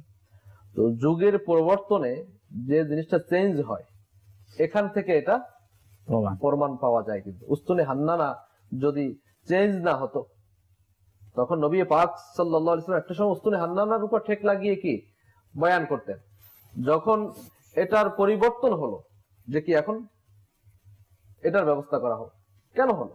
এটাও আমাদের জন্য শিক্ষা যে যুগের পরিবর্তনে কিছু না কিছু পরিবর্তন এবং কিছু না কিছু সিস্টেম ওই চেঞ্জিং আসবে, কিন্তু এর মধ্যে আকাইদগত কোনো ডিফারেন্স, আকাইদের মধ্যে কোনো ডিফারেন্স নেই। আপনার আকাই আমাদের যে বিশ্বাস, নবী পাক সাল্লাল্লাহু আলাইহি ওয়াসাল্লাম কেমন, তার ব্যাপারে আমাদের কি বিশ্বাস হওয়া উচিত, আল্লাহ রাব্বুল আলামিনের ব্যাপারে কি বিশ্বাস হওয়া উচিত, আসমানি কিতাবের কি বিশ্বাস হওয়া উচিত, পুনরুত্থান জীবনের ব্যাপারে কি বিশ্বাস হওয়া উচিত, ইমানে মুফাসসালের মধ্যে যে ব্যাপারগুলো লেখা রয়েছে, ফেরেশতাদের ব্যাপারে কি বিশ্বাস হওয়া উচিত। যেভাবে কেউ ফেরেশতাদেরকে মাআজ আল্লাহ তাআলার পানা, আল্লাহ তাআলার মানে ছেলে মেয়ে মনে করে, এই আকীদা তো আমাদের না, মুসলমানদের না, এরকম বিশ্বাস করা ঠিক হবে না। তো তেমনই ভাবে আমাদের বোঝা দরকার যে এক সময় উস্তুনে হান্নানা ছিল নবী পাক সাল্লাল্লাহু আলাইহি সাল্লামের বয়ান করার একটা স্থল, সেটা চেঞ্জিং হয়ে আসলো কি মিম্বার শরীফ। আবার সেই একটা মিম্বার না, পরবর্তীতে আরেকটা মিম্বার হলো, আবার যুগের পরিবর্তন, আবার আরেকটা মিম্বার হলো। এখন সেই তিনটা মিম্বার কিন্তু এখন এটা মসজিদ শরীফ। ওই তিনটা মিম্বার তো সাহাবায়ে কেরামই তৈরি করেছে। মানে এমন মহান সত্তা যাদেরকে কিয়ামত পর্যন্ত প্রতিটি মানুষ যাদেরকে মানে এবং মানবে, যাদেরকে অনুসরণ করলেই মানুষ কি হেদায়েত প্রাপ্ত হবে। এজন্য যারা বলে যাদেরকে শয়তান ওয়াসওয়াসা দেয়, মানে কান খোসা করে, দেখা যায় একটু স্কুপ লাগাই দেয়, আমাদের স্কুপ টাইট করা উচিত যেন ঢিল না করতে পারে। এটা কেন, এটা তো ছিল না, এটা ছিল না, এটা এরকম কেন। এখন এই স্ক্রুপ যাতে করে আমাদের ঢিল না হয় সেই জন্য টাইট করতে হবে। টাইট কিভাবে করবো আমরা? স্ক্রুপ টাইট হবে ইশকে মুস্তাফা দিয়ে। এই সকল সৃষ্টির শ্রেষ্ঠ নবী রাহমাতুল লিল আলামিন শাফিউল মুজনিমিন এর ইশক দিয়ে, মুহাব্বত ভালোবাসা দিয়ে আমাদের স্ক্রুপ টাইট করতে হবে। না হলে আমাদের স্ক্রুপ যদি ঢিলা করে দেয়, ইশক মুহাব্বত যদি না থাকে, তাহলে আমাদের দুনিয়া আখিরাত উভয় বরবাদ হয়ে যাবে। এখানে একটা বিষয় ভাবার সাথে, যেমন যখন রাসূল করিম সাল্লাল্লাহু আলাইহি ওয়াসাল্লামের কোন স্পেশাল ক্ষমতা প্রকাশ পায়, তো আসলে এখানে শয়তান এখানেও কিন্তু একটা ধোঁকা দেয় যে উনি তো নবী, তো এটা হতেই পারে একটা মুজিজা। আসলে যে এটাকে যেভাবে আল্লাহ তাবারক ওয়া তাআলা রাসূল করিম সাল্লাল্লাহু আলাইহি ওয়াসাল্লামকে যে স্পেশাল ক্ষমতা দিলেন, যে আমাদের এমন ক্ষমতা দিলেন যে আমাদের থেকে একেবারে আলাদা করে দিলেন। এখন এখানে কিন্তু শয়তান করে যে আমরা কেউ চেষ্টা করলো যে রাসূল করিম সাল্লাল্লাহু আলাইহি ওয়াসাল্লাম তো তিনি আমাদের মতোই ছিলেন, এই বিষয়গুলোকে বোঝানোর জন্য এটাকে বাস নরমাল ভাবে নেওয়া হয়। আপনি দেখেন একটা জিনিস, রাসূল পাক সাল্লাল্লাহু আলাইহি সাল্লামের নসল, বংশ পরিক্রমা, আমাদের সমাজের যেটা সিস্টেম এবং কিয়ামত এটাই থাকবে যে পুরুষ থেকে নসল হয়, কিন্তু নবী পাক সাল্লাল্লাহু আলাইহি সাল্লামের ব্যাপারটা কিন্তু আমাদের থেকে সম্পূর্ণ আলাদা। আমরা কিভাবে বলবো আমাদের মতো? আমাদের বলার মতো নাই তো। আপনি দেখেন মা ফাতেমা জাহরা রাদিয়াল্লাহু তাআলা আনহা, ওনার আদরের কন্যা, ওনার থেকে নসল শুরু হয়েছে। এটা কিন্তু স্পেশাল, মানে শ্রেষ্ঠত্বর যে একটা সিস্টেম, যেটা হওয়া সম্ভব না সেটা সম্ভব পর করেছে কে? নবী পাক সাল্লাল্লাহু তাআলা আলাইহি ওয়াসাল্লাম। আচ্ছা, এই দরবারে আদব কায়দা সম্পর্কে কোরআন হাদিসের মধ্যে অসংখ্য জায়গায় এসেছে। আমি দর্শকদেরকে বলবো, কোরআনুল কারীমের মধ্যে এসেছে যে হে ঈমানদারগণ, আল্লাহ ও রাসূলের অগ্রগামী হইও না এবং আল্লাহকে ভয় করো, নিশ্চয়ই আল্লাহ সবকিছু শুনেন এবং জানেন। অন্যত্র আয়াতের মধ্যে এসেছে হে ঈমানদারগণ, এখানে কিন্তু ইয়া আইয়ুহাল্লাযীনা আমানু, ঈমানদারদেরকে বলা হয়েছে। সুবহানাল্লাহ, যাদের মধ্যে ঈমান আছে। কোন মুশরিক, কোন অমুসলিম, কোন কাফির, কোন মুনাফিক, কোন ঈমান রাসূল বিদ্বেষী এদেরকে বলা হয়নি। এখানে বলে ইয়া আইয়ুহাল্লাযীনা আমানু, হে ঈমানদারগণ। আচ্ছা, নবী আলাইহিস সালাম এর কণ্ঠস্বর থেকে স্বীয় কণ্ঠস্বর উঁচু করো না এবং তার সামনে চেঁচামেচি করো না, তার সামনে চেঁচামেচি করে কথা বলো না, যেমন তোমরা একে অপরের সাথে চেঁচামেচি করে কথা বলো, যাতে তোমাদের অজান্তে তোমাদের আমল বরবাদ হয়ে না যায়। এই কার আদব কে শিক্ষা দিচ্ছে? আল্লাহ শিক্ষা দিচ্ছে। সকল সৃষ্টির শ্রেষ্ঠ যেহেতু, শ্রেষ্ঠ নবী, সৃষ্টিগুলির শ্রেষ্ঠ যেহেতু, সেজন্য এই তার দরবারে আদব আল্লাহ তাআলা শিক্ষা দিচ্ছে যে তার সাথে তোমরা এমনি যেভাবে কথা বলো এইভাবে কথা বলিও না। এটা নাযিল হয়েছে কখন? আল্লাহু আকবার, স্বর্ণ যুগের মধ্যে সাহাবায়ে কিরাম আলাইহিম রিদওয়ানগণ যখন নবী পাক সাল্লাল্লাহু আলাইহি ওয়াসাল্লামের আপনার ওযু করতেন, ওযুর পানি নিয়ে চেহারা মুখে মাখতেন, শরীরে মাখতেন, কারাকারি লাগতো। কি আদব ছিল, কি তাদের নম্রতা, ভদ্রতা, কি শানদার উচ্চ মর্যাদা ছিল, যেখানে সিদ্দিক আকবর রাদিয়াল্লাহু তাআলা আনহু কখনো সামনে যাচ্ছেন ইয়া রাসূলুল্লাহ, কখন পিছনে যাচ্ছেন ইয়া রাসূলুল্লাহ, এই সিদ্দিক আকবর তুমি এরকম কেন করছো, কখনো সামনে কখনো পিছনে, কেন পেরেশান? নবী পাক সাল্লাল্লাহু আলাইহি ওয়াসাল্লাম সবকিছু জানতেন, তারপর জিজ্ঞাসা করলেন আমাদেরকে শিক্ষা দেওয়ার জন্য, নাহলে এই রাজ তো আমরা জানতে পারতাম না, এই বয়ান করতে পারতাম না, যে রাজ না সৃষ্টি হতো। ইয়া রাসূলুল্লাহ সাল্লাল্লাহু আলাইহি ওয়াসাল্লাম, আপনি সৃষ্টিকুলের শ্রেষ্ঠ। আমার মনে হচ্ছে যে সামনে কাফির বেঈমানরা আপনাকে আক্রমণের জন্য আসছে, আমি দৌড়ে সামনে যাচ্ছি, আমার মনে হচ্ছে পিছন থেকে আপনাকে আক্রমণ করবে, আমি পিছনে চলে আসছি যাতে করে তীরটা আগে আমার বুকে লাগে, আমার নবী সাল্লাল্লাহু আলাইহি ওয়াসাল্লাম যাতে করে হেফাজত থাকে, এই উদ্দেশ্য, এই নিয়াত। এজন্যই বলা হয়েছে সকল আম্বিয়াদের সরদার হচ্ছে নবী পাক সাল্লাল্লাহু আলাইহি ওয়াসাল্লাম, সকল মানবের সরদার হচ্ছে সিদ্দিক আকবর। আসলে আল্লাহ তাবারক ওয়া তাআলা যেই রাসূল করিম সাল্লাল্লাহু তাআলা আলাইহি ওয়াসাল্লামের দরবারে যে আদব এর কথা যা কোরআন কারীমে বলেছেন, আলহামদুলিল্লাহ সাহাবায়ে কেরামের মধ্যে সে আদব ছিল। ঠিক ওই মুহূর্তে সাহাবায়ে কেরামের মধ্যে সে আদব থাকার পরেও তখন যে কোরআন কারীমের আয়াত নাজিল হলো, এই আয়াত কিন্তু কিয়ামত পর্যন্ত, এটা সে তখনকার সময়ের জন্য না, কিয়ামত পর্যন্ত যে মানুষ যারা পৃথিবীতে আসবে প্রতিটি মানুষ যাতে করে সে আদবকে খেয়াল রাখে। যে রাসূল করিম সাল্লাল্লাহু তাআলা আলাইহি ওয়াসাল্লামের দরবারের আমরা শুরুতেই শুনলাম আদব বলেন, শিষ্টাচার বলেন, এখনো বহাল। এখনো কোনো ব্যক্তি রাসূল করিম সাল্লাল্লাহু তাআলা আলাইহি ওয়াসাল্লাম কে যেভাবে আদব এহতেরাম এর সাথে আল্লাহ তাবারক ওয়া তাআলা কথা বলা শিক্ষা দিয়েছেন, ওই বিষয়টা নিজের মাঝে তৈরি করা। কিছু কল নেব আমরা ইনশাআল্লাহ, তারপর ইনশাআল্লাহ আমরা যে বিষয় নিয়ে আমরা আলোচনা, যে সৃষ্টিকুলের নবী, এটা বিশাল একটা সাবজেক্ট, যে সৃষ্টিকুলের নবী, যে এক একটা সৃষ্টি। দর্শক শ্রোতা, আমরা এই মানুষ বলেন, পশু পাখি বলেন, আল্লাহ তাআলার বৃক্ষরাজি বলেন, আল্লাহ তাআলার এক একটা সৃষ্টি, একটা সৃষ্টিকে নিয়ে যদি আমরা আলোচনা করি যে নবীজির প্রতি ওই সৃষ্টির মধ্যে কেমন সম্পর্ক ছিল, তারপর অনুষ্ঠানে আলোচনা শেষ করা যাবে না। তারপর আমরা বিভিন্ন জায়গা থেকে একটু একটু ইনশাআল্লাহ আমরা আলোচনা শ্রবণ করবো। আসুন কিছু কল শ্রবণ করে দিই, কল চালিয়ে দিন। আমি শ্রীমঙ্গল থেকে বলছি। আমি মোহাম্মদ জাভেদ আত্তারি। আল্লাহ হযরতের একটি মার্কাওয়াত ছিনিয়ে দিলে খুশি হব। আচ্ছা, এর পরবর্তী কল। মোহাম্মদ ফারহান আলী গাইবান্ধা থেকে। আমাকে একটি নাচ ছিনিয়ে দিন। মাশাআল্লাহ, আল্লাহ হযরতের কালাম। আল্লাহ হযরতের কালাম। যারাই কল করেছেন আমরা শুকরিয়া আদায় করি। ইনশাআল্লাহ আজ্জা ওয়া জাল সঙ্গেই থাকুন। আমরা ইনশাআল্লাহ আলোচনার সাথে সাথে ইনশাআল্লাহ নাত রাসূল আমরা ইনশাআল্লাহ শামিল করব। এখানে একটা বিষয়, এই শুরুতে মুবাল্লিগে দাওয়াত ইসলামী যে রাসূল করিম সাল্লাল্লাহু তাআলা আলাইহি ওয়াসাল্লাম প্রতিটি সৃষ্টির, আমরা জানি যেমন মানুষের একটা ভাষা, আবার এই মানুষের মধ্যে কিন্তু আলাদা আলাদা ভাষা, বাংলা ভাষা, উর্দু, ইংলিশ, ফার্সি, চাইনিজ, কত ভাষা মনে হয়। আপনি বাংলাদেশেই দেখেন, যদি আপনার যারা পিওর বাঙালি বাংলা বলে, বাঙালি তো সবাই, যেহেতু বাংলাদেশে আমরা বসবাস করি, তো যারা চট্টগ্রাম যাবে, চিটাগং, তাদের যে ভাষা কেউ বুঝবে না, বুঝবে না। আপনার অন্যান্য ডিস্ট্রিক্টের কিছু ভাষা মিক্স আছে, কিছু ভাষা আবার কিছু এলাকার ভাষা বুলি বলে, কোন জায়গার ভাষা কোন জায়গায় আবার গালি হয়, এরকম কিছু আছে। তারপর কিন্তু এক এক জায়গায় পাহাড়ি অঞ্চলে যে ভাষাটা, সেটা কিন্তু বোঝা মুশকিল, বোঝা যাবে না। চট্টগ্রামের ভাষা বোঝা যাবে না, তেমনই ভাবে আপনার সিলেটি কিছু আঞ্চলিক ভাষা রয়েছে, নোয়াখালী কিছু আঞ্চলিক ভাষা রয়েছে, বরিশালে কিছু আঞ্চলিক ভাষা রয়েছে, এভাবে করে ঢাকায় কিছু আঞ্চলিক ভাষা রয়েছে, বিভিন্ন আঞ্চলিক কিছু ভাষা রয়েছে। বাংলাদেশের মধ্যেও যদি আমরা দেখি ভাষা রয়েছে, বাংলা ভাষার মধ্যে অসংখ্য। আর যদি আমরা বিশ্বব্যাপী যদি আমরা দেখি যে শুধু মানুষ আল্লাহ তাআলার একটা সৃষ্টি, এই মানুষের মধ্যে আলাদা আলাদা ভাষা। এরপর যদি আমরা চলে যাই পশু পাখির মধ্যেও কিন্তু একটা ডিফারেন্স। যেমন যদি হরিণ হয় তো হরিণ এর ভাষা হবে আলাদা। আচ্ছা, বাঘ তারও আলাদা।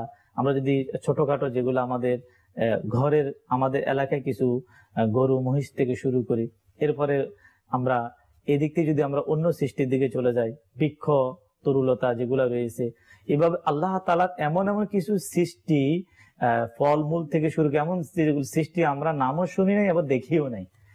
এখানে যদি মাদানী চ্যানেল দর্শক শ্রোতা, যে বাংলাদেশে যদি কোনো মানুষ 2, 4, 5টা 10টা ভাষা যদি পারদর্শী হতে হয়, তাকে টিচার, শিক্ষকের মাধ্যমে তাকে শিক্ষা নিতে হয়, তাও 2, 4, 5টা।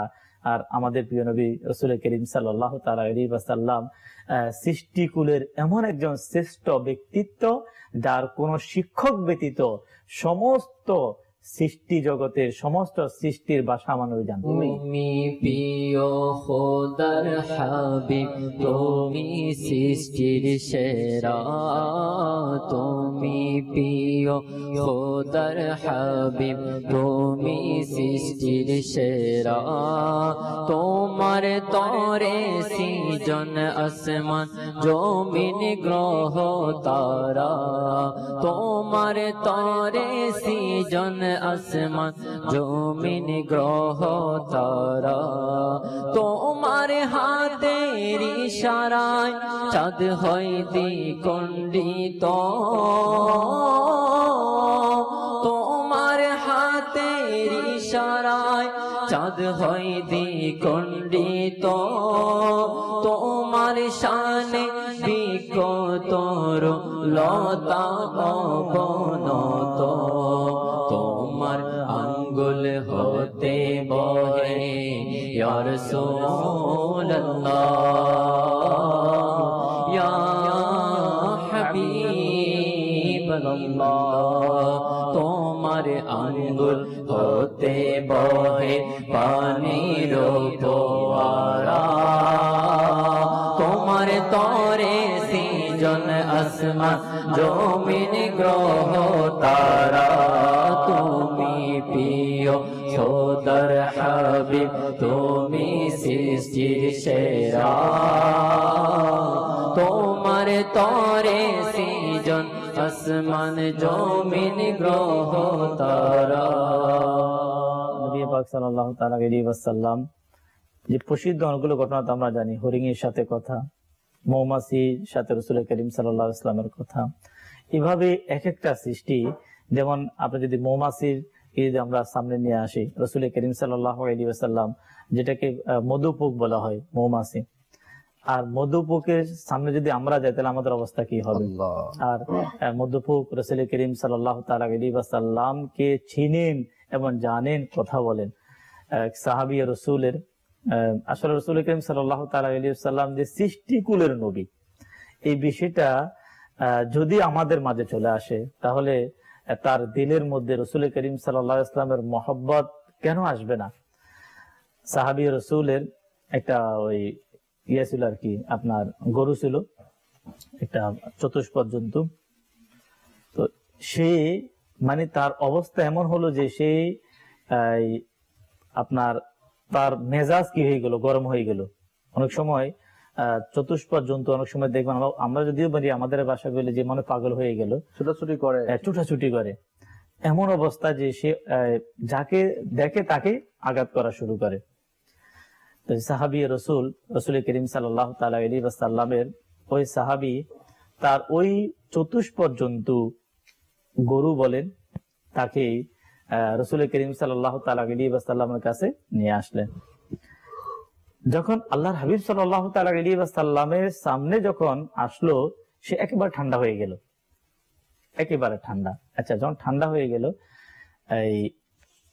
ওই সাহাবী যখন বলল যে ইয়া রাসূলুল্লাহ সাল্লাল্লাহু তাআলা আলাইহি ওয়াসাল্লাম এই অবস্থা, তো আল্লাহর হাবিব সাল্লাল্লাহু তাআলা আলাইহি ওয়াসাল্লাম যে শুধু তার গায়ের মধ্যে কি মোবারক হাত বুলিয়ে দিলেন।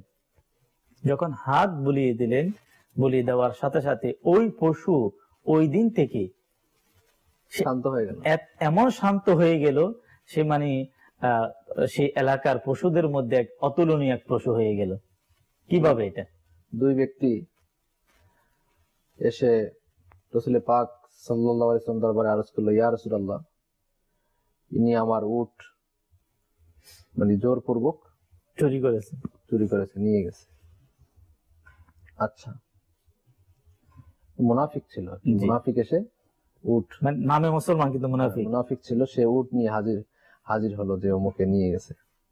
এখন এক পর্যায়ে দুইজনে দাবি করা শুরু করে দিল, যার উট সেও দাবি করছে আমার, আর যার উট না সেও মিথ্যা দাবি করছে। এখন রাসূল পাক সাল্লাল্লাহু আলাইহি ওয়াসাল্লাম বললেন, আচ্ছা ঠিক আছে, তোমাদের কথা শুনলাম, এখন উটের কথা শুনবো।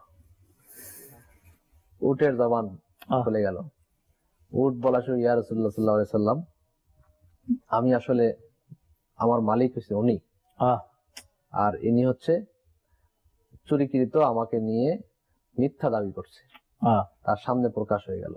তো এভাবে করে আপনার যখন নবী পাক সাল্লাল্লাহু আলাইহি সাল্লাম কোথাও হেঁটে যেতেন, তাশরিফ নিয়ে যেতেন, তখন দুই চার গাছপালা যা থাকতো অবনত শিরে, অবনত মস্তকে নবী পাক সাল্লাল্লাহু আলাইহি সাল্লামকে সিজদা দিতেন, শ্রদ্ধা করতেন। এমনকি একবার তো এরকম হয়ে গেছে যে গাছ উঠে গেল, এসে নবী পাক সাল্লাল্লাহু আলাইহি ওয়াসাল্লাম দরবারে চলে আসলো। এভাবে করে মানে এমন একটা অবস্থা ছিল, সৃষ্টিকুলের নবী বলা হয় না, মানে আমার রাসূলের রাজত্ব কোথায় নেই, সব জায়গা।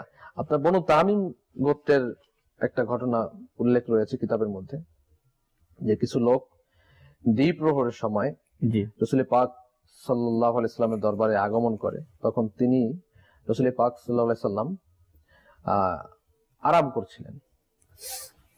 তো ওইসব লোকেরা কামরার বাহিরে থেকেই ডাকাডাকি শুরু করলো, যেটা আমাদের সমাজে হয় না, ডাকাডাকি শুরু করে। তো ডাকাডাকি শুরু করে, তখন সেখানে জিবরাইল আলাইহিস সালাম বিনা অনুমতি প্রবেশ করে না কামরার মধ্যে। সেখানে এই লোকজন ডাকাডাকি করছে, আল্লাহ তাআলার কাছে এটা পছন্দ হলো না, অপছন্দনীয় হলো। সঙ্গে সঙ্গে আয়াত নাজিল হলো, হে মাহবুব, যারা আপনাকে কামরার বাহির থেকে ডাকাডাকি করে তাদের প্রায় সকলে নির্বোধ। কি অবস্থা, আয়াত নাজিল হয়ে গেল। আচ্ছা, অথবা আল্লাহ তাআলা তাদের শিক্ষার জন্য ইরশাদ ফরমালেন, যদি তারা আপনি তাদের নিকট আসা পর্যন্ত ধৈর্য ধারণ করতো তাহলে সেটা তাদের জন্য মঙ্গল ছিল, আল্লাহ ক্ষমাশীল দয়াবান। এখানে কিন্তু আদব শিক্ষা দিচ্ছেন। যদি তারা আপনার আশা পর্যন্ত এখানে বসে থাকতো, আপনার দরবারে অপেক্ষমান থাকতো, তাহলে এটা তাদের জন্য মঙ্গলময় হতো, যেহেতু আল্লাহ তাআলা দয়াবান, ক্ষমাশীল। এখানে দর্শকদেরকে একটা কথাই বলবো যে নবী পাক সাল্লাল্লাহু আলাইহি সাল্লাম হচ্ছে আমাদের ঈমানের জান। একটা জিনিস মনে রাখতে হবে, শয়তান এখানে ওয়াসওয়াসা দেয়। শয়তান কোথায় নেই? কারণ শয়তান তো খোদার খোদায়িত্ব, আল্লাহ রাব্বুল আলামিনকে তো অস্বীকার করা সম্ভব না। মানে সবাই বিশ্বাস করবে, যারা মানে যত ধর্মের লোক আছে সবাই আল্লাহ তাআলা এক, অদ্বিতীয়, এটা সবাই মানে বিশ্বাস করে যে আল্লাহ তাআলা একজন আছেন। তো যদি অনেকে শরিক করেন, অনেকে অন্যান্য মতামত আছে, কিন্তু রিসালাতের উপরে হচ্ছে সবচেয়ে বড় আঘাত। রিসালাতের অমান্য করা, যখন আপনার সিজদার জন্য বলা হলো, ইল্লা ইবলিস, ইবলিস ব্যতীত সকলে সিজদা করলো, ইবলিস সিজদা করলো না, সকলে সে হালাক হয়ে গেল। তাকে জান্নাত থেকে বহিষ্কার করে দেয়া হলো, এবং তার আমলে বিনিময়ে মানুষের রগে রগে প্রবেশ করার, তাকে ওয়াসওয়াসা দেওয়ার জন্য কি অনুমতি চাইল আল্লাহ তাআলার দরবারে। আল্লাহ তাআলা অনুমতি দিল, কিন্তু বলে দিল যে আমার যারা বান্দা হবে তাদের ধারে কাছে তুমি যেতে পারবে না। এমন কিছু কালিমা শিক্ষা দেওয়া হয়েছে মুসলমানদেরকে, লা হাওল শরীফ, লা হাওলা ওয়ালা কুওয়াতা ইল্লা বিল্লাহিল আলিয়্যিল আযীম। এটা শয়তানের জন্য পাথর স্বরূপ, মুখে পাথর মারা স্বরূপ, এটা পাঠ করা দরকার। শয়তান ওয়াসওয়াসা দেয় যে যখন রাসূল পাক সাল্লাল্লাহু আলাইহি ওয়াসাল্লামের শান মান বয়ান করা হয়, তখন মানে শয়তান ওয়াসওয়াসা দেয় আল্লাহ তাআলার চাইতে এরা রাসূল পাক সাল্লাল্লাহু আলাইহি ওয়াসাল্লামকে বড় বানাই ফেলেছে। এই যে একটা ওয়াসওয়াসা ভাই, এখানে কনসেপ্ট একেবারে সোজা কনসেপ্ট। আপনি পজিটিভলি যদি সকল কিছু নেন তাহলে কিন্তু এখানে কোনো কিছু হয় মানে সমস্যা হয় না। আমরা সবসময় নেগেটিভ সাইডটা দেখি, নেগেটিভ কি রয়েছে, নেগেটিভ কি রয়েছে। আমাদের মানে যেটা নফসে আম্মারা, এর কাজ হচ্ছে নেগেটিভ চিন্তা, শয়তানি ওয়াসওয়াসা যেটা দেয়। যাদের নফসে মুতমাইন্না রয়েছে তারা তো মাশাআল্লাহ সুবহানাল্লাহ, কিন্তু নফসে লাওয়ামা যার মধ্যে রয়েছে এটাও ভালো একটা দিক। নফসে লাওয়ামার কাজ হচ্ছে তার অনুশোচনা, মানে নফসে আম্মারা তাকে বিভিন্ন গুনাহের দিকে ধাবিত করবে, নফসে লাওয়ামা তাকে অনুশোচনা দিবে, আমার থেকে গুনাহ হয়ে গেছে, আহা এটা তো ঠিক হয় না। এই অনুশোচনা দেয় কে? নফসে লাওয়ামা। তো এই নফসে আম্মারার কাজ হচ্ছে নেগেটিভ চিন্তা, নেগেটিভ নেগেটিভ সকল কিছু নেগেটিভ। তো এই নেগেটিভ চিন্তা যদি দর্শক শ্রোতাদের উদ্দেশ্যে বলবো অনুষ্ঠানের মাধ্যমে, নবী পাক সাল্লাল্লাহু আলাইহি ওয়াসাল্লামের ব্যাপারে চলে আসে, তখন আমাদের অবস্থা কি হবে? আমাদের ঈমান কোথায় চলে যাবে? এখানে একটা জিনিস হচ্ছে যে আল্লাহ হচ্ছেন স্রষ্টা, নবী পাক হচ্ছেন সৃষ্টি। এই জিনিসটা হচ্ছে, এই চিন্তা, এই আকীদা যদি আমরা দিলের মধ্যে রেখে যদি আমরা যে কোনো কথা, যে কোনো কাজ বলি, তাহলে এখানে আর কোনো ফিতনা, আর কোনো সমস্যা থাকার কথা না। আল্লাহ তাআলা সৃষ্টি আর নবী হচ্ছে আল্লাহ তাআলা স্রষ্টা, আল্লাহ নবী হচ্ছে সাল্লাল্লাহু আলাইহি ওয়াসাল্লাম সৃষ্টি। এটা তো এক, এটা তো মানতে হবে। আল্লাহ তাআলা যেমন এক, তেমনি আল্লাহ সৃষ্টির মধ্যে আমার নবীও কিন্তু তার মতো কেউ নেই, তার মতো কেউ নেই। সকল নবীদের শ্রেষ্ঠ, সকল কিছু শ্রেষ্ঠ। তো আল্লাহ রাব্বুল আলামিন এর সাথে অথবা এর চেয়ে বড় কিছু, এটা হচ্ছে শয়তানি ওয়াসওয়াসা, দেখো এর চেয়ে বড় বানাই দিচ্ছে, এর চেয়ে বড় বানাই দিচ্ছে, এটাই হচ্ছে আল্লাহ তাআলা শান ও শওকত বয়ান করে পারা যাবে। আল্লাহ তাআলা কত বড় এটা কি আমরা জানি? আমরা জানি। আর নবী পাক সাল্লাল্লাহু আলাইহি সাল্লাম কত বড়, এটা এর একটা দিক নির্দেশনা আছে, এর ইলম কত বড় দিক আছে, কিন্তু আমরা জানি না।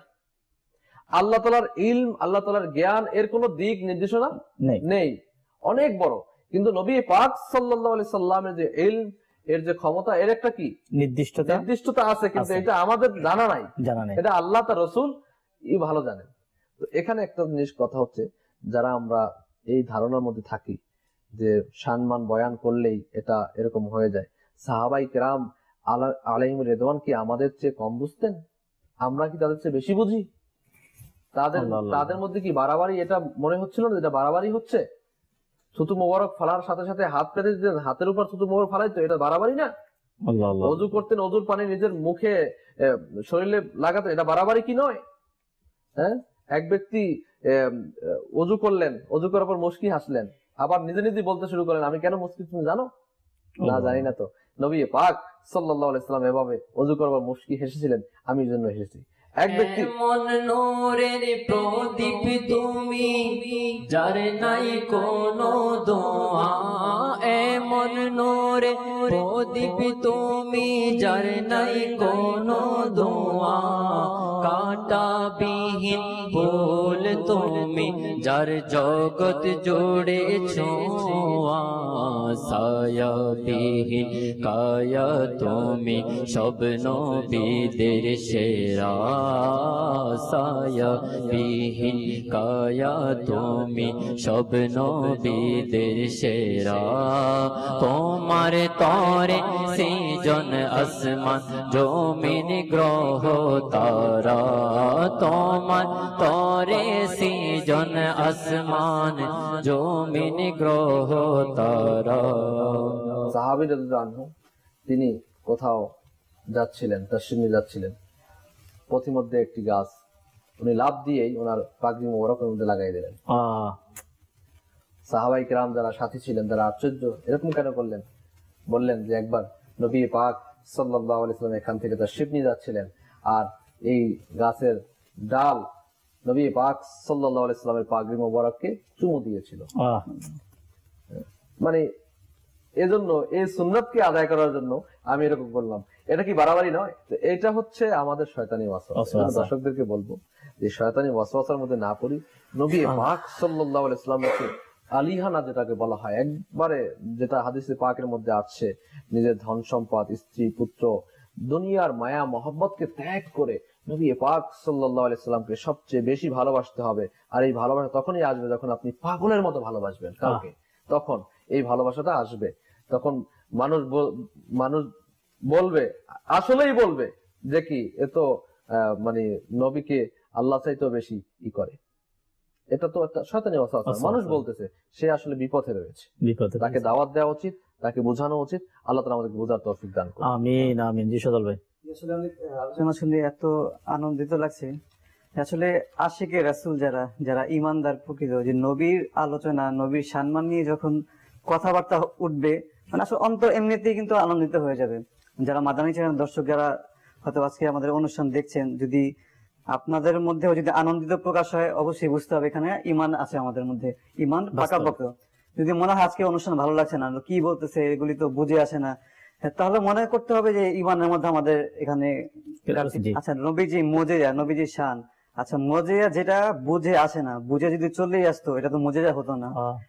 তো মুজিজা কারামত ওটাকে বলা হয় যেটা মানুষের আকলের বাইরে।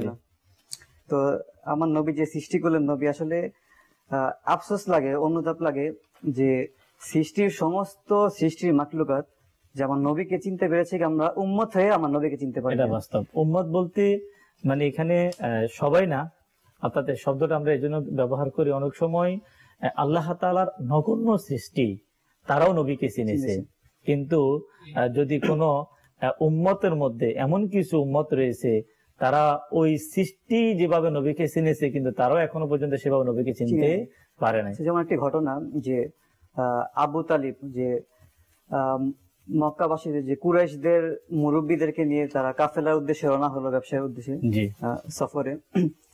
তো সফরের মাঝে যে বিরতি ছিল, আর বিরতিটা নামলো কোথায়, যে রাহেবের কাছে, মানে খ্রিস্টান পাদ্রী থেকে বলা হয়, রাহেবের কাছে। তো রাহেব তাদেরকে দেখে তাদের মধ্যে থেকে কি যেন খুঁজতেছিল, মানে এরকম করে। কিন্তু এর পূর্বে কত কাফেলা আসা যাওয়া করলো, কিন্তু কখনো তাদের দিকে তাকায় নেই, খোঁজাখুঁজি দূরের কথা।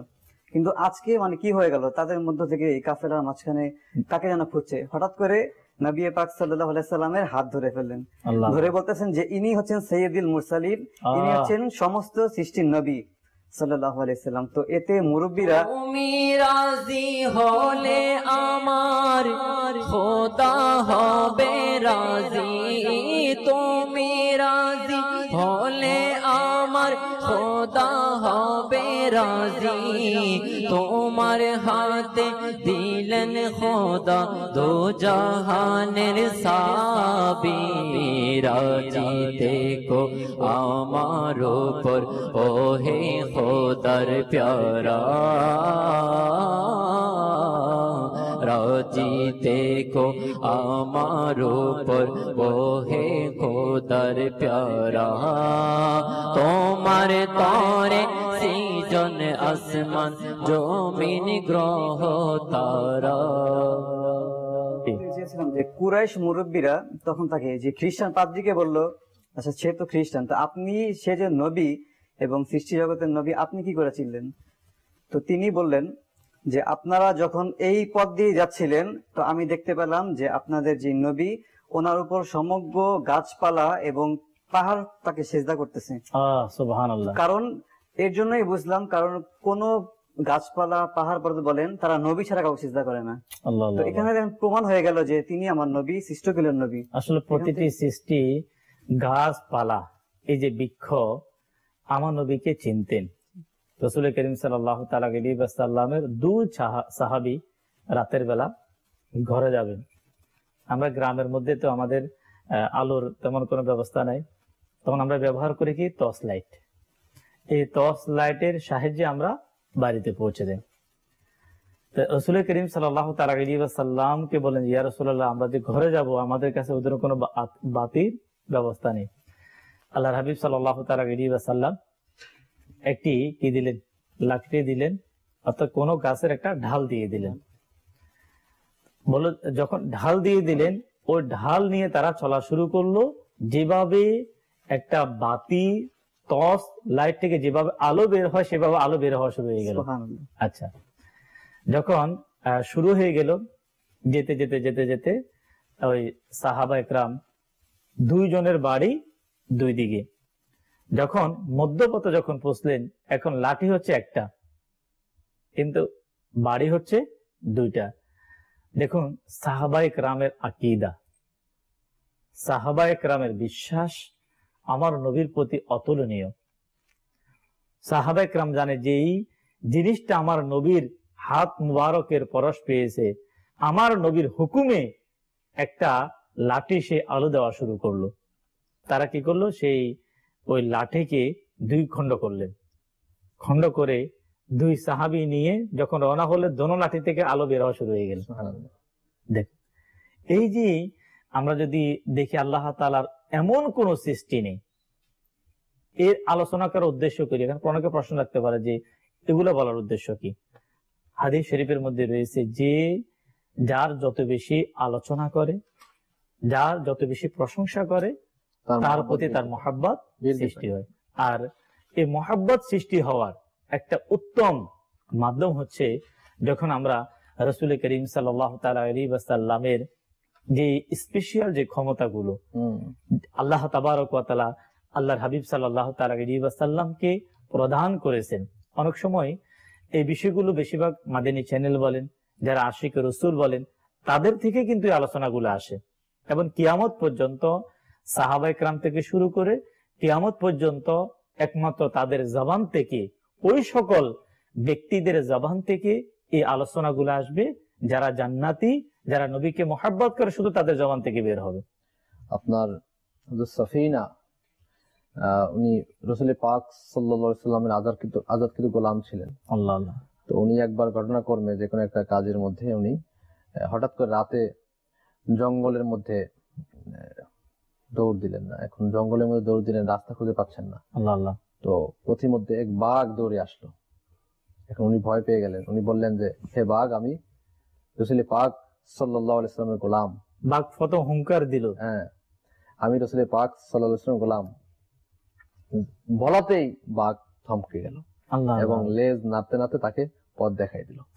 সৃষ্টিকুলের শ্রেষ্ঠ নবী আর তার উম্মত, আপনার শ্রেষ্ঠ উম্মত, তার অবস্থা দেখেন, বাঘ পর্যন্ত হয়ে যায়। আল্লাহু আকবার। আপনার মিশকা শরীফে ফাজাইলে সাইয়্যিদুল মুরসালিন শীর্ষক অধ্যায়ে বর্ণিত আছে, রাসূল পাক সাল্লাল্লাহু আলাইহি ওয়াসাল্লাম ফরমান, পৃথিবীর ধনভাণ্ডার সমস্ত চাবি আমার কাছে আনা হয়েছে এবং আমাকে সুপুর্দ করা হয়েছে। সুবহানাল্লাহ। এজন্যই বলা হয়েছে সুবহানাল্লাহ, আল্লাহ প্রদান করেন এবং আমি বন্টনকারী। রাসূল পাক সাল্লাল্লাহু আলাইহি সাল্লাম অনেক কিছু মাফ করে দিতেন। শরীয়তও ওনার কথার মাধ্যমে পরিবর্তন হতো। এটা কিন্তু সৃষ্টিগুলোর শ্রেষ্ঠ বিধায় এরকম হতো। আমি যদি বলে দিই তোমার নামাজ মাফ, এটা সম্ভব না। নবী পাক সাল্লাল্লাহু আলাইহি সাল্লাম যে কাউকে বলে দিলে এটা সম্ভব হতো এবং এটা হয়েছে। এর প্রমাণ কিতাবের মধ্যে পাওয়া যায়। আপনার নবী পাক সাল্লাল্লাহু আলাইহি সাল্লাম কোন এক যুদ্ধের মধ্যে এক গ্লাস পানির মধ্যে হাত মোড় রাখলেন, তখন আঙ্গুল সমূহ পানির ঝর্ণা প্রবাহিত হলো এবং 1500 লোক তৃপ্তি সহকারে পানি পান করলেন এবং ওযু করলেন। এখানে একটা লক্ষণীয় বিষয়, সকল সৃষ্টির শ্রেষ্ঠ এজন্য যে ইসমাইল আলাইহিস সালামের পায়ের গোড়ালির আপনার ধাক্কায় আবে জমজম সৃষ্টি হলো এবং মুসা আলাইহিস সালাম এর লাঠির আঘাতে পাথরের উপর দিয়ে ঝর্ণা প্রবাহিত হতো, কিন্তু এটা তো পায়ের আঘাতে মাটি দ্বারা হয়েছে, পাথরের আঘাতে পাথর দিয়ে প্রবাহিত হচ্ছে, কিন্তু নবী পাক সাল্লাল্লাহু আলাইহি ওয়াসাল্লাম সৃষ্টির সেরা, তার আঙ্গুল মোবারক থেকে পানির ঝর্ণা প্রবাহিত হতো। সুবহানাল্লাহ, সুবহানাল্লাহ। আসলে মাদানী চ্যানেলের দর্শক শ্রোতা, আমরা অনুষ্ঠানের প্রায় একেবারে শেষের দিকে যে সৃষ্টিকুলের নবী রাসূল করিম রউফুর রহিম সাল্লাল্লাহু তাআলা আলাইহি ওয়াসাল্লাম, প্রতিটি সৃষ্টি আল্লাহ তাবারক ওয়া তাআলার এমন কিছু সৃষ্টি রয়েছে যেগুলো সম্পর্কে আমাদের জ্ঞান নেই। ওই সৃষ্টি জগৎ পর্যন্ত আল্লাহর হাবিব সাল্লাল্লাহু তাআলা আলাইহি ওয়াসাল্লাম এর আগমনে খুশি। আল্লাহর হাবিব সাল্লাল্লাহু তাআলা আলাইহি ওয়াসাল্লাম এই পৃথিবীতে আগমন করেন। আমার নবীর আগমনে তাম পৃথিবী খুশি এবং আনন্দিত। এই জন্য আনন্দিত যে এমন কোন সৃষ্টি নেই যে সৃষ্টি রাসূল করিম সাল্লাল্লাহু তাআলা আলাইহি ওয়াসাল্লামের দয়া রহমত থেকে বঞ্চিত ছিল, এমন কোন সৃষ্টি নেই। জিবরাইল আমিন আলাইহিস সালাতু ওয়াস সালাম এই এক পর্যায়ে গিয়ে বললেন রাসূল করিম হুজুর সাল্লাল্লাহু আলাইহি ওয়াসাল্লামকে বললেন যে ইয়া রাসূলুল্লাহ, আপনার দয়া আপনার রহমত আমি পাচ্ছি। তো হুজুর সাল্লাল্লাহু আলাইহি ওয়াসাল্লাম প্রশ্ন করলেন, দীর্ঘ এক আলোচনা। এভাবে ফেরেশতা কুল থেকে শুরু করে আল্লাহ তাআলার প্রতিটি সৃষ্টি আল্লাহর হাবিব সরকার দু আলম সাল্লাল্লাহু তাআলা আলাইহি ওয়াসাল্লামের দয়া রহমতের মাধ্যমেই সবাই আলোকিত। আমরা আল্লাহ তাআলার কাছে যদি হাজারো শুকরিয়া আদায় করি, তারপরও শুকরিয়া আদায় করা শেষ হবে না যে আল্লাহ রাব্বুল আলামিন আমাদেরকে সেই নবীর উম্মত বানিয়েছেন। ওই নবীর উম্মত আল্লাহ তাআলা আমাকে আপনাকে বানিয়েছেন, যে নবীর উম্মত হওয়ার জন্য আম্বিয়া ইকরাম পর্যন্ত আল্লাহ তাআলার দরবারে প্রার্থনা করেছে। আর মহান রব্বুল আলামিন আমাদের প্রতি অনেক দয়া, আমরা সেই নবীর উম্মত হওয়ার আমাদের সৌভাগ্য হয়েছে।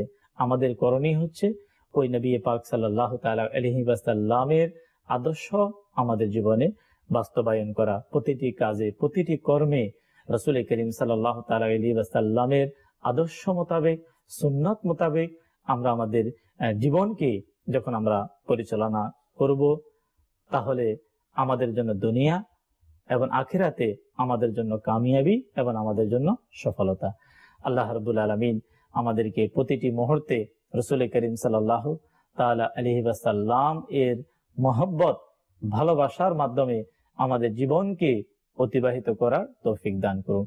আসুন আমরা সকলে সালাতু সালাম পেশ করি। সালাম আলাইকা ইয়া রাসূল, সালাম আলাইকা ইয়া হাবিব, সালাম আলাইকা ইয়া হাবিব, সালাম আলাইকা সালাওয়াতুল্লাহ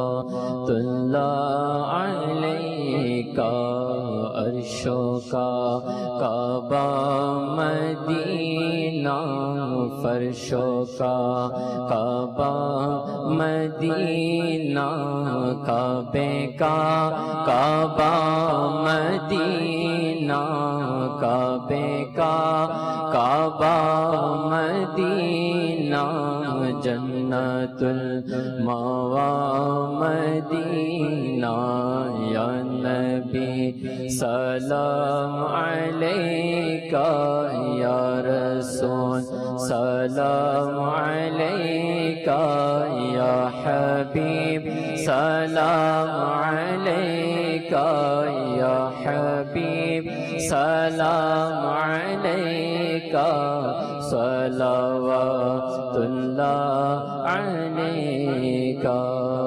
मुस्तफा जाने रहमत पे लाखो सलाम, शमअ बजे में हिदायत पे लाखो सलाम, गौसे आज़म इमाम तो का वन्नो का, गौसे आज़म इमाम तो का वन्नो का, जलवाए शान कुदरत पे लाखो सलाम। मुस्तफा जाने रहमत पे लाखो सलाम, शमअ बजे में हिदायत पे लाखो सलाम।